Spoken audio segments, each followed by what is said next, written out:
అందరికీ నమస్కారాలు. ఇలా ఒక 2-3 ఇష్యూస్ మీద ఈరోజు ఈ సమావేశం ఏర్పాటు చేశాం. ఒకటి, నేను ఇక్కడ స్థానిక శాసనసభ్యుడు షాదీఖానాని మళ్ళా ప్రారంభించాడు. పైపెచ్చేమో మీటింగుల దగ్గర ఏమో పదే అబద్ధాలు ఆడితే నిజమైద్దని చెప్పేసి ఆ పెద్ద మనిషి అంటాడు. ఏం చేయాలో అర్థం కావట్లా. వయసులో ఏమో పెద్దోడు, ఆయన అబద్ధాలు ఆడతా, ఆయన తప్పుడు మాటలు మాట్లాడతా మళ్ళీ పదే అబద్ధాలని ఏ విధంగా అంటున్నాడో మాకు అసలు అర్థం కావట్లా. షాదీఖానా రాజశేఖర రెడ్డి చేశాడంటాడు. రాజశేఖర రెడ్డి అప్పుడు వచ్చి ₹1 కోటి ఆయన ఇచ్చాడంటాడు. మనకి క్లియర్గా 2003లో అప్పుడు మా తాతయ్య ఉండేటప్పుడు, మినిస్టర్గా ఉండేటప్పుడు 1 ఎకరా స్థలాన్ని అప్పుడు కేటాయించారు. దానికి ఆ రోజు భూమి పూజ కూడా చేసి ఫౌండేషన్ స్టోన్ కూడా వేశారు. ఎవరు అప్పుడు ఎంపీ గారు లాల్జాన్ బాషా గారు కూడా వచ్చారు. దానిది స్టోన్ కూడా ఇది. ఆ స్టోన్ తీసి పక్కన పెట్టారు. అంటే ఎవరో చేసిన పనులన్నీ కూడా స్టోన్ రాళ్ళు వేసుకోవటం అలవాటు కాబట్టి. ఇది ఆ రోజు వాళ్ళు పెద్ద అయినాను, నెక్స్ట్ అప్పుడు బలరాం గారు, నెక్స్ట్ లాల్జాన్ బాషా వీళ్ళంతా తెలుగుదేశం పార్టీలో ఉండేటప్పుడు ఆ ఎకరా సైట్ని అక్కడ అలాట్ చేశారు. ఆ తర్వాత 2004లో రాజశేఖర రెడ్డి వచ్చిన తర్వాత దానికి వాళ్ళు మంజూరు చేసి ₹1 కోటి కూడా మంజూరు చేశారు వీళ్ళు అప్పుడు. ఆ తర్వాత 2004లో మళ్ళీ వైఎస్ఆర్ ఆ రోజు ఉండే కాంగ్రెస్ పార్టీ అధికారంలోకి వచ్చిన తర్వాత రాజశేఖర రెడ్డి గారు వచ్చిన తర్వాత ఆయన ఏం చేశాడు, మళ్ళీ ఇంకొక స్టోన్ వేసాడు. ఆయన ఇంకొక స్టోన్ వేసేసి ఆయన మళ్ళా రాయేసి ఆయన పాటికి ఆయన మళ్ళీ వెళ్ళిపోవడం కూడా జరిగింది. ఆ తర్వాత ఏం చేశాడంటే ఎంపీ గ్రాంట్ అప్పుడు మామూలు శ్రీనివాసరెడ్డి గారి ద్వారా 75 లక్షలు అప్పుడు ఫస్ట్ టైము అప్పుడు శాంక్షన్ చేశారు. ఆ తర్వాత మళ్ళీ మన గవర్నమెంట్ వచ్చిన తర్వాత మేము మళ్ళీ దానికి ₹1.5 కోటి దానికి శాంక్షన్ చేయించి మేము compound walls first floor complete చేసి పైన పిల్లర్లు కూడా మేము కంప్లీట్ చేసాం. అంటే ఆయన ఏం మాట్లాడుతాడు, నిన్న అసలు ఊరకనే పిల్లర్లు వేసామంట, ఆయన మొత్తం చేశాడు. ఎందుకు ఇట్లా అబద్ధాలు ఆడతారో ఇలా ఒంగోలులో ఉండేమో మేము అక్కడ దాకా ఆపాము, నువ్వు పైన స్లాబ్ వేసి అందరికీ చెప్పు, ఇబ్బందిలే. మేము పైపు వాళ్ళ కింద కట్టారు, మేము పైన కట్టాము. ఈరోజు ఆ రోజు కిచెన్ లేదు, టాయిలెట్స్ లేవు, కిచెన్ లేకపోవటం వల్ల షాదీలు జరగలేదు. ఇవాళ అది కూడా కంప్లీట్ చేస్తున్నాము కాబట్టి పైన కింద ఉంది మేమని చెప్పేసి నువ్వు చెప్పు, అట్లా చెప్పు. అంతేగాని నీ ఇష్టారాజ్యంగా అబద్ధాలు ఆడటం, ఏదో మేమంట గోళ్ళ కూడా కట్టలేదంట, ఆయనంటూ గోళ్ళ కట్టి స్లాబ్ వేసాడని చెప్పేసి మాట్లాడతాడు. దాన్ని ప్రజలకు కూడా తెలియజేస్తున్నా. ఈ రోజుకి చెప్తున్నా, నువ్వు 4-5 సార్లు ఎమ్మెల్యే అయ్యావు, మైనార్టీస్కి నువ్వేం చేసావో చెప్పాల్సిన అవసరం ఉంది. మేము వచ్చిన 5 సంవత్సరాల్లో ఈదిగా మేము చేసాం, కబరస్థాలు మేము చేసాం, ఎక్కడైతే మసీదులు ఉన్నాయో దాన్ని ఆధునీకరణ చేసాం. ఏమేం చేసావో మొత్తం పైఎస్ఆతో సహా, జీవో కాపీలతో సహా, కాంట్రాక్టులతో సహా మేము చెప్పగలం. మీలాగా అబద్ధాలు చెప్పి ఎలక్షన్ వచ్చేటప్పుడు కూడా ఓపెన్ చేయటాలు, లేకపోతే పెట్టి ఏదో ఒక నేను చేసాము, రాజశేఖర రెడ్డి చేశాడు, కాకపోతే కార్పొరేషన్లో ఏంది కార్పొరేషన్ చేసాము, మా దగ్గర జీవో కాపీలతో సహా ఉన్నాయి.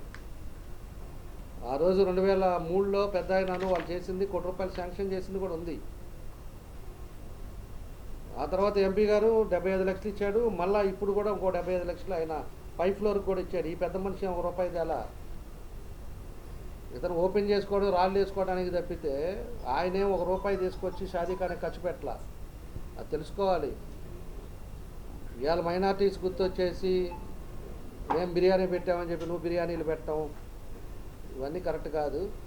చెప్పేది జెన్యూన్గా ఖచ్చితంగా చెప్పాలని చెప్పి కూడా మేము కూడా తెలియజేస్తూ ఉన్నాం. దాంతోపాటు రెండోది వచ్చేసి మనకి వెలిగొండ ప్రాజెక్టు ఆ రోజుల్లో మన టైంలో 1996లో అప్పుడు ఉండే పరిస్థితుల్లో చంద్రబాబు నాయుడు గారు ముఖ్యమంత్రిగా ఉంటే ఆయన 980 కోట్లు ఆ రోజు బడ్జెట్ వేసాడు. 2 టన్నులు వేసి ఆ రోజు పనులు మొదలుపెట్టి అన్నీ చేస్తే ఆ తర్వాత దానికి పనులు కూడా మొదలుపెట్టారు ఫౌండేషన్ స్టోన్ వేసి. 2004లో రాజశేఖర రెడ్డి వచ్చిన తర్వాత దాన్ని రీషెడ్యూల్ చేసి దాన్ని 5,500 కోట్లు బడ్జెట్ మళ్ళీ వేశారు. మళ్ళీ వేసిన తర్వాత 2014లో వచ్చేసి మన గవర్నమెంట్లో 17.5 కిలోమీటర్ల వరకు అయింది. అదేవిధంగా 3 కిలోమీటర్లు రెండో టనల్ అయింది. దానికి గాను 14-19లో 1450 కోట్ల రూపాయలు ఆ రోజు వెలుగొండకి తెలుగుదేశం పార్టీ ఖర్చు పెట్టింది. తర్వాత ఈయన వచ్చిన తర్వాత దాన్ని మనకి 19-20లో 333, 20-21లో 318, 21-22లో 193, 22-23లో 107, 23-24 101, మొత్తం 953 కోట్ల రూపాయలు ఈ గవర్నమెంట్ ఇచ్చారు.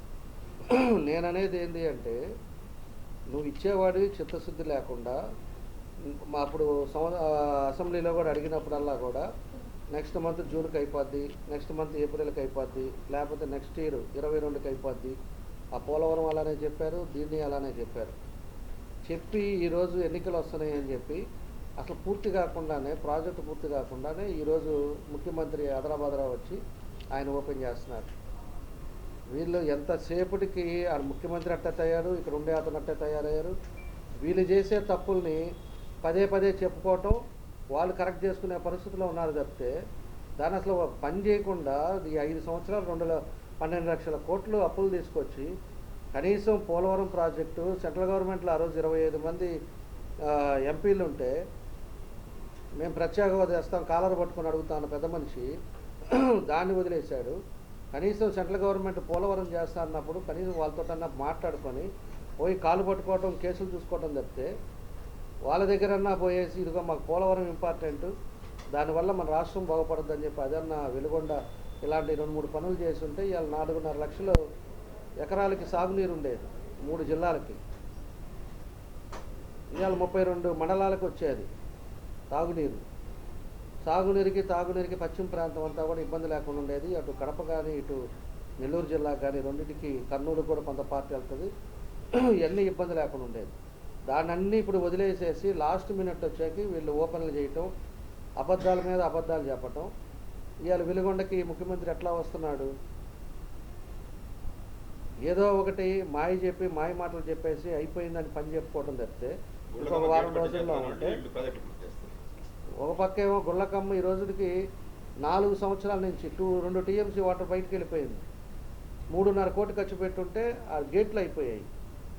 గేట్లు పెట్టనోటి ఇలా ప్రాజెక్టులకు పోయేసి ఓపెన్ చేసి ఎవరిని మాయ చేద్దామని అన్నీ ప్రజలు గమనిస్తున్నారు. నువ్వు అప్పులు తీసుకొచ్చి ఏం చేసావు అనేది ఇలా అందరికీ తెలుసు. రేపు గవర్నమెంట్ మారిన తర్వాత ఒక్కొక్క లెక్క తీసినప్పుడు తెలుస్తుంది. ఎక్కడ ఖర్చు పెట్టారా, ఏం చేశారా, మొత్తం పిన్ టు పిన్ ఇవ్వాలి. ఇవాళ ఏదో అవకాశం ఉందనే పోలీసులు ఉన్నారు, లేకపోతే ఆ డిపార్ట్మెంట్ వాళ్ళు ఉన్నారు, ఏదో ఒకటి అనుకుంటే అది జరగదు. రేపు వచ్చినప్పుడు ఫస్ట్ ఇవన్నీ కూడా అన్నీ చేసే పరిస్థితులు వస్తాయని చెప్పి కూడా మేము తెలియజేస్తూ ఉన్నాం. అదేవిధంగా నిన్న మళ్ళా ఈయన కూడా పట్టాలు దాని మీద ఎక్కడికి పోయినా పట్టాలు ఇచ్చేటప్పుడు నేను పదే చెప్పా, అది ఐరన్ ఓవర్ ల్యాండ్. మేమంతా కూడా మినిస్టర్లను తీసుకొచ్చి ఆ రోజు మేమంతా కూడా గవర్నమెంట్ కలెక్టర్ గారు అందరం కూడా వెళ్ళి అక్కడ మాకు IIITకి 200 ఎకరాలు, అదేవిధంగా టిట్కో హౌసెస్కి, స్టేడియంకి మొత్తం అన్నీ చూసాము. అక్కడ ఫీజిబిలిటీ లేదు, ఆడ కుదరదు, అది సెంట్రల్ గవర్నమెంట్ నామ్స్ ప్రకారంగా అవ్వదు అని చెప్పిన తర్వాతే IIIT మేము కనిగిరి పంపించాము. ఈ టిట్కో హౌసెస్కి ఏమో ఇక్కడ ల్యాండ్ ప్రొక్యూర్ చేసి ల్యాండ్లో కట్టాము 80%. నువ్వు ఎక్కడికి పోయినా మైకు తీసుకోగానే 25,000 పట్టాలు ఇవ్వాలనుకున్నాను, వాళ్ళు కేసేశారు. ఏమాత్రం కొంచెం ఉన్న అర్థం ఉండి మాట్లాడుతున్నారో నాకు అర్థం కావట్లా. ఆయనకు అన్నీ తెలుసు, అమాయక ఫేసు పెట్టి అమాయకుడు మాదిరి నేను ఈ పోతున్నాను, వాళ్ళు అడ్డం పడుతున్నారు, ఈ పోతున్నాను అడ్డం పడతారు. నీకు తెలియదా? ఏ గుడికి వెళ్దామరా, అక్కడ నువ్వు హౌసెస్ పట్టాలు ఇవ్వగలుగుతావు అని చెప్పేసి నువ్వు ఏ గుడికి వెళ్దామో నువ్వు ఒట్టేద్దా?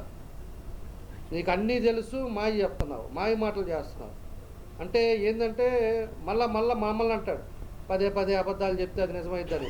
పదే చెప్తుంది నువ్వు, జనాలు నమ్ముతారని చెప్పేసి నువ్వు ప్రతి మీటింగ్కి వెళ్ళగానే మేము అక్కడ 25,000 పట్టాలు ఇవ్వాలనుకున్నాం, తెలుగుదేశం వాళ్ళు వచ్చి ఆపారు. ఆ మాత్రం తెలియదా? నీకు 4 సార్లు 5 సార్లు ఎమ్మెల్యే అయినోడివి ఐరన్ ఓవర్లో పట్టాలు ఇస్తారా, ఎట్లా జరుగుద్ది అని చెప్పి.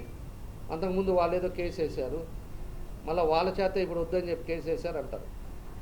అది అసలు సెంట్రల్ గవర్నమెంట్లో నామ్స్ ప్రకారంగా చూసుకోవాలి అవన్నీ, లేకపోతే మా కట్టం చేతగాక మేము ఎందుకు కొంటాం ఇక్కడ? 50 ఎకరాలు మేము 35 లక్షలు పెట్టి మేము కొన్నాం కదా. ఆడే టిట్కో హౌసెస్ 16,000 ఇల్లు ఆడే వచ్చేసాయి కదా. ఇవన్నీ కూడా ఈ ల్యాండ్ ఎక్విజేషన్ అవన్నీ ఆ రోజు ఉండేది కాదు. ఇన్ టైంలోనే కంప్లీట్ చేసి పేదలందరూ కూడా ఇచ్చేసేవాళ్ళం 16,000 ఇల్లు. ఆ ల్యాండ్ ఎక్విజేషను మళ్ళీ ఇంకో 20 ఎకరాలు ఎక్విజేషన్ ఇవన్నీ లేట్ అయింది కాబట్టి 80% చేయగలిగాం అప్పుడు గమనపడితే. ఉయ్యాలు వచ్చేసి అదే ఉంటే పట్టాలు వేసామని చెప్తున్నాం. రెండోది వచ్చేసి మేమంతా కూడా రిజిస్ట్రేషన్ చేస్తున్నాం. రిజిస్ట్రేషన్ చేస్తుంది ఈడొక్కటే కాదు, రాష్ట్రం అంతా కూడా దానికి ఒక సిస్టమ్ మీద పెట్టినట్టున్నారు. సచివాలయాలకు పెట్టేసి సచివాలయాల ద్వారా చేయాలని చెప్పేసి ఒక ప్రొసీజర్ పెట్టినట్టున్నారు. ఏదో ఆయన ఏదో ఒక ప్రత్యేకంగా చేపిస్తున్నాడని చెప్పి అదొక అబద్ధాలు ఆడతాడు. దాన్నంట 10 లక్షలు చేస్తాడంట ఈయన, ఇల్లు కూడా కట్టిస్తాడంట. ఎందుకు ఇట్లాగా చెప్పేది? నువ్వు అబద్ధాలు ఆడతావు, ఎదుటి వాళ్ళు మాత్రం పదే అబద్ధాలు అంటే ఇల్లు ఆడగట్టిస్తావు. నువ్వు ఇచ్చిన పట్టా జనునా కాదా అనేది ఫస్ట్ పాయింట్. నువ్వు పట్టా ఇచ్చిన తర్వాత ఎక్కడైతే సచివాలయాల్లో తంబేసిన తర్వాత అది ఆ డాక్యుమెంట్స్ అన్నీ కూడా ఎలిజిబిలిటీస్ ఉంటే దాన్ని మళ్ళీ రిజిస్ట్రేషన్ చేయాలి. ఆ రిజిస్టర్ ఆఫీస్ వాళ్ళకు కూడా వీళ్ళకి సచివాలయం వాళ్ళకి ఇచ్చారు ఆర్డర్ పర్మిషన్స్. వాళ్ళ సచివాలయంలో రిజిస్ట్రేషన్ అవ్వాలి. రిజిస్ట్రేషన్ తంబేసేది కాదు, వేల మంది వేయించావు. దాంట్లో ఎలిజిబిలిటీస్ ఎంతమంది ఉన్నారు అవి కూడా తీసుకుంటున్నాం మేము. ఎలిజిబిలిటీస్ ఎంతమంది ఉన్నారో, చనిపోయిన వాళ్ళకి ఎంతమంది ఇచ్చావో, ఉద్యోగస్తులకు ఎంతమంది ఇచ్చావో, 4 స్టేర్ బిల్డింగ్ ఉన్న వాళ్ళకి ఎంతమందికి ఇచ్చావో, ఇంట్లో భార్యకి కొడుకులకి అందరికి ఎంతమందికి ఇచ్చారో కొన్ని అన్నీ ఉన్నాయి. కానీ మేము వెయిట్ చేస్తుంది తంబేసేది కాదు, రిజిస్ట్రేషన్ అయితేనే దానికి పక్కాగా ఉంటుంది. కాబట్టి ఆ రిజిస్ట్రేషన్ ఇది వస్తే మేము క్రాస్ చెక్ చేసి ఏముందో కూడా అప్పుడు చెప్తాం. అవి ఎక్కడ ఇస్తున్నావో తెలియదు, ఇంతవరకు ఏ ప్లాట్ నెంబరో తెలియదు. దాన్ని పెట్టుకొని బ్యాంకుకి పోతే 2 లక్షలు ఇస్తారని చెప్పేసి చెప్తున్నావు. నువ్వు మళ్ళీ ఇల్లు కట్టిస్తాను ఎట్లా చెప్తావు? నువ్వు సొంతం కట్టిస్తున్నట్టు లేకపోతే గవర్నమెంటే వాళ్ళకి ఇల్లు కట్టిస్తున్నట్టు దాని మీద లోన్ తీసుకోవాలి. ఇట్లా ఇవన్నీ కూడా వాళ్ళ ప్రజలకేం తెలియదు అనుకోక ఈ రోజు ఏదో వాలంటీర్లో లేకపోతే వీళ్ళు ఆర్పీలో ఉండి తీసుకొచ్చి నీకు పట్టాలు ఇస్తున్నారు వచ్చి కూర్చోబెడుతున్నారు.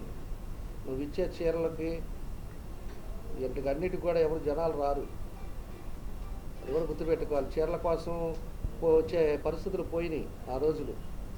ఇక లేదో నువ్వు పెద్ద ఈ మాదిరి చేసేవాడు ఉంటే సంవత్సరం ముందే చిత్తశుద్ధితోటి పోయి ఆ సీఎం దగ్గర కూర్చొని మీ బంధువు డైరెక్ట్గా డోర్ తీసి పెట్టుంటారు అంటున్నావు కదా, పోయి తీసుకొని వచ్చేసి నీట్గా డబ్బులు తీసుకొచ్చి చేసి వాళ్ళకి పక్కాగా ఇదిగోనమ్మా నీ ప్లాట్ ఇదిగో బ్యాంక్ కోడ్ 2 లక్షలు మీరు తీసుకోండి, మిగతా ఇదిగో 1,50,000 గవర్నమెంట్ నుంచి ఇప్పిస్తున్నాను, 3.5 లక్షలు పెట్టి ఇల్లు కట్టుకోండి అని చెప్పేవాడు. ఎడో తీసుకెళ్ళి ఆడిచ్చేసి 6 కిలోమీటర్ల అవతలు ఇచ్చేసి సెంటు భూమి ఇచ్చేసి దానికి మళ్ళా పదేగా తెలుగుదేశం పార్టీ వాళ్ళు మాట్లాడటం కూడా అది మంచి పద్ధతి కాదని చెప్పేసి కూడా మరోసారి చెప్తున్నా. తెలుగుదేశం వాళ్ళు కూడా దీని మీద కూడా కేసు వేయాల. మళ్ళా చెప్తున్నా, నీకు ఎవడేసాడో కూడా తెలుసు. ఎందుకు మా మీద అంటాడో నాకు అర్థం కాదు. అంటే జనాలలో పొద్దుగూకులు చెప్తే అది అవుద్దని చెప్పేసి ఏదైనా అనుకుంటున్నాడేమో, నాకు అర్థం కాల. అంతకుముందు నీ తప్పు అది. 25,000 అక్కడ ఇద్దాము అనుకోవటమే నీ తప్పు. దాన్ని పెట్టి 40 కోట్లు తీసుకొచ్చి 40 కోట్లు ఏందో పట్టాలు లేఅవుట్ అని చెప్పి ఆ కొంట సదరం చేసి దాన్ని కూడా రేపు లోడతాం. 40 కోట్లని రూపాయలు పెట్టి దాన్ని ఇచ్చి దాన్ని నువ్వేం చేసావు? ఎన్ని వేల ట్రిప్పులు మట్టి అడగపోయింది. ఇవన్నీ కూడా వస్తాయి. ఇవాళ మీ అధికారులు ఉన్నారో లేకపోతే నువ్వు చెప్పేవాళ్ళు వింటారు. రేపు మారగానే 40 కోట్లు మట్టి అడగపోయిందో చెప్పాలి, 40 కోట్లు ఎంత తిన్నారో తెలుస్తుంది.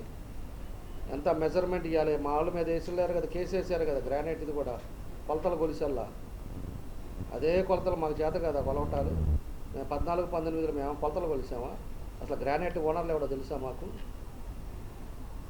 మీ ఇష్టారాజ్యంగా 300-500 ఒక్కొక్కల మీద పెనాల్టీలు వేసి వాళ్ళని బ్లాక్మెయిల్ చేసి వాళ్ళ దగ్గర డబ్బులు దిగి మీ ఇష్టం వచ్చినట్టు చేసి ఇవాళ మళ్ళీ అబద్ధాల మీద అబద్ధాలు ఆడతారా? ఎక్కడికి పోయినా కూడా ఇదే మీటింగులు చెప్పటం. అందుకని మాయ మాటలు వద్దు. ఇప్పుడు కూడా మేము ఇప్పుడు ఇచ్చే పట్టాలకు కూడా మేమైతే కోర్టుకు వెళ్ళలేదు, మేము కేసు వేయలా. ఎవరేసారో కూడా నీకు తెలుసు. అబద్ధాలు అనేది మాట్లాడుకోవు. వయసులో పెద్దోడివి, అమాయకంగా చేసి అమాయకంగా పెట్టి వాళ్ళు వేశారని చెప్పగాక నీకు పేర్లు కూడా పెట్టారు బయట. అవన్నీ మాట్లాడితే నాకు సంస్కారాలు అడ్డొస్తాయి. వాళ్ళు పెట్టి బయట మాట్లాడేవి కూడా నీకు తెలుసు. ఆ యాక్షన్లు అనేది మంచిది కాదు. యాక్షన్ మానేసి రియాలిటీలోకి వచ్చి రియాలిటీలో నువ్వేం చేయాలో చెయ్యి, తప్పేం లేదు. షాదీఖానా పైన స్లాబ్ ఒకటి వేసేసి నేను చేశాను వాళ్ళు ఏం చేయలేదు అని మాట్లాడటం తప్పు కాదు. నువ్వు 5 సార్లు నిన్ను గెలిపించారా, నువ్వేం చేసావో నీకు తెలియదా? గట్టిగా నువ్వు కూర్చొని చెప్పలేవా? నువ్వు ఇదిగో ఇది నేను చేశానని చెప్పే ధైర్యం ఉందా నీకు? దీనికి మళ్ళీ అబద్ధాలు. మళ్ళీ ఇంకోటి కూడా పక్కన చెంచాగాడు ఎవడో వచ్చి చెవులో చదువుతున్నాడు. ఏం చదువుతున్నాడు? కోవిడ్లో అంట మేమంతా ఏడో నిద్రపోతున్నామని. కోవిడ్లో గవర్నమెంట్ అధికారం మీద ఉంది, మాది కాదు. అధికారం ఉంది. అధికారం నువ్వు పెట్టుకొని నీ డిపార్ట్మెంట్ వాళ్ళని పెట్టుకొని డిఎంహెచ్ వాళ్ళ చేత మెడికల్ వాళ్ళ చేత నువ్వేం చేపియాలో నువ్వు చేపియాలి. మేము తిరిగేది ఏంది? మా పార్టీ వాళ్ళకి ఏం చేయాలో, ఇంకోళ్ళకి మా దగ్గరికి వచ్చిన వాళ్ళకి ఏం చేయాలో మా పని మేము చేస్తాం. నువ్వు అధికారంలో ఉండి మమ్మల్ని ఏం చేయలేదు. ఆ పక్కన ఆ బఫూన్ చోలో చెప్తున్నాడు. ఆ బఫూనే పోయినసారి ఓపెన్ చేసినప్పుడల్లా మాతో ఉండింది. అలాంటి వాళ్ళని పెట్టుకొని అవి చెప్పి నీ మాట్లాడటం కాదు.